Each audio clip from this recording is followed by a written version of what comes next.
Ang Pagpapakilala by College Journey. Today is December 9, 2024 at ngayon ang pinakauna kong video. At pinamagatan ko itong ang aking pagpapakilala.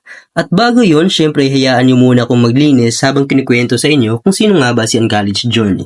Alam ko karamihan sa inyo ay kilala na ako dahil nga lahat ata ng followers ko ay mga kaibigan, kapamilya at kakilala ko lang din naman.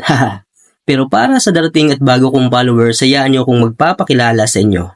Ako nga po pala si Larry. Graduate ako ng senior high school noong school year 2023. Dahil sa kakulangan sa pinansyal, napilitan muna akong tumigil at ipinagsintabi muna ang aking pag-aaral at dumiskarte na lang.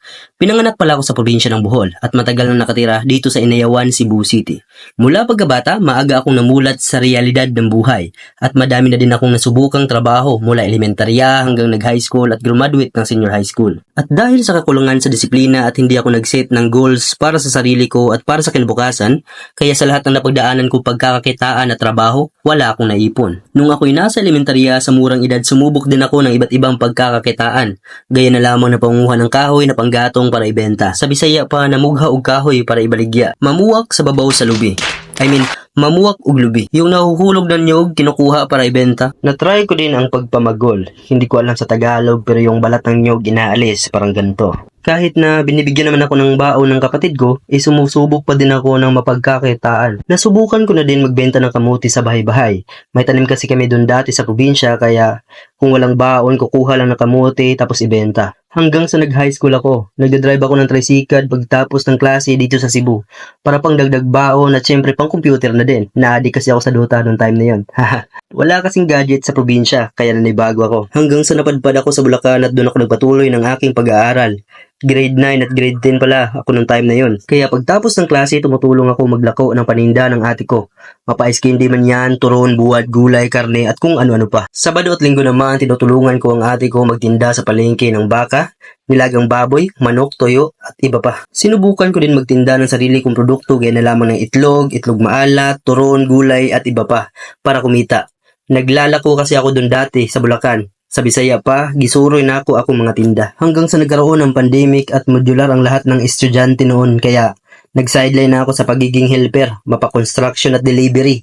Kasama ko yung napaka-supportive kong bayaw. Nagbablog din pala siya at ito yun. Hanggang sa sumubok din ako umextra sa paghakot ng kahoy sa isang maliit na chicharon business gamit ay tricycle na pinapahiram naman ng kapatid ng bayaw ko. Shoutout pala sa iyo Kuya Yor, salamat sa tulong mo sa akin dati. At naging factory worker din ako ng paihawan ng manok sa RM Prime na located lang din sa Bulacan. Lahat ng yun ay nangyari nung ako'y nasa Bulacan. Sa dami ng nasubukan kong pagkakakitaan, wala akong naipon. Lumipas ang 2 taon, nabigyan ako ng pagkakataon makapag-aral dito sa Cebu ng senior high school. Tinulungan ako ng mga kapatid ko makapagtapos ng senior high. Hanggang sa graduate na nga at syempre dumating na sa point na kung magpapatuloy pa ba ako sa pag-aaral ko o hihinto muna dahil kulang sa pinansyal. Kaya ayun, pinili ko munang piliin ang plan B ko, which is titigil muna at didiskarte. Sa kadahilan ng walang sapat na pinansyal para makapag-aral ng kolehiyo. Pagkatapos ko graduate ng senior high, nag-online selling muna ako. Nagbibenta ng kung ano-ano, damit, beauty products, pull-out groceries at iba pa. Hanggang sa nakapagdesisyon ang kapatid ko at auntie ko na bilhan ako ng e-bike. Kaya namasada na din ako habang nag-online selling. Ilang buwan lang din nakalipas, pumasok naman ako bilang sales clerk sa SMC Side Cebu. Lumipas ang mga araw at mga buwan sa pagtatrabaho ko bilang sales clerk, nakapagdesisyon akong mag-resign muna sa trabaho at magpahinga. Wala akong naipon sa lahat ng nasubukan kong trabaho. Nagkautang-utang pa ako.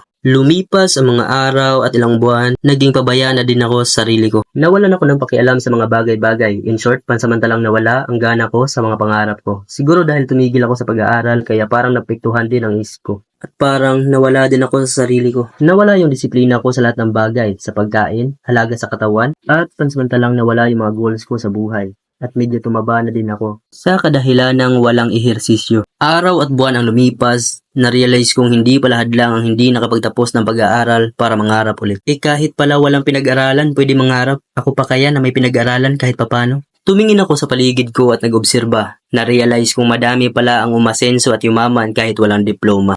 Bakit kaya hindi ko malang naisip yun? Kaya na-realize ko kung kaya ng iba, anong dahilan para di ko kaya? At doon, umabot ako sa punto na kaya pala umasenso ang iba dahil nag-set sila ng goals para sa sarili nila. Kaya napaisip-isip akong, what if subukan ko din mangarap, mag-set ng goals para sa sarili ko, baguhin ang lifestyle na meron ako ngayon, mag-acquire ng knowledge at mag-seek ng self-improvements. Kaya ang lahat ng what if na nabuo sa utak ko ay gagawin kong totoo. Kailangan ko lang ng maayos at magandang plano. To cut the story short, ito ko ngayon. Ginawa ko tong page na tong Uncollege Journey para dokumenta ang lahat ng aking maging hakbang para masenso at mag-improve sa lahat ng bagay. At para makapag-inspire ng madaming tao na katulad ko na hindi rin natuloy ang pangarap na makapagtapos ng pag-aaral. Kaya ang goal ko ay mag-improve sa lahat ng bagay, mapapinansyal, magkaroon ng savings, investments, at sikapin magkaroon ng multiple sources of income at iba pa. Mag-exercise at i-improve ang pangangatawan. Ika nga, health is wealth, strong body equals strong mentality. At lastly, maging isang vlogger. Libre lang naman mangarap, kaya lakihan na natin.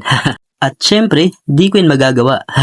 Kung walang magandang plano. Sabi nga ni Antoine de Saint-Exupéry, a goal without plan is just a wish. In short, a goal without plan is just like going somewhere without a destination. Kaya ang goal ko ay magkaroon ng maayos at magandang plano upang ma-challenge ang sarili ko. Sa ganitong paraan, mag-improve ako at aasinso. Naniwala ako, plan equals visualization, work equals result, consistency equals success. Sa next video, isi-share ko sa inyo yung mga plano ko. At syempre, gusto ko, sasabayan mo ko sa pagbabago. Mag-set ka din ng goals mo para sabay tayo mag-improve at aasenso. Total, malapit na naman ang New Year. Gawin na natin tong New Year resolution. Sa next video, sasabihin ko ang mga bagay na gagawin ko sa challenge na ito. Gaya na lamang ng habits na kailangan kong gawin sa loob ng 6 na buwan. Mga importanteng task na gagawin ko sa araw-araw at mga plano para sa goals ko sa susunod na 6 na buwan. Pero syempre, sa susunod na video na natin pag-usapan yan. Kung gusto mong subaybayan ang aking kwento at mga diskarte, gusto mong ma-inspire at matuto, o kagaya mo ko na hindi nakapagtapos ng pag-aaral at gusto mong mag-improve sa buhay, paki-like, share at follow naman dyan mga lords para masubaybayan mo ang aking mga video. Maraming salamat. Hanggang sa muli. Paalam.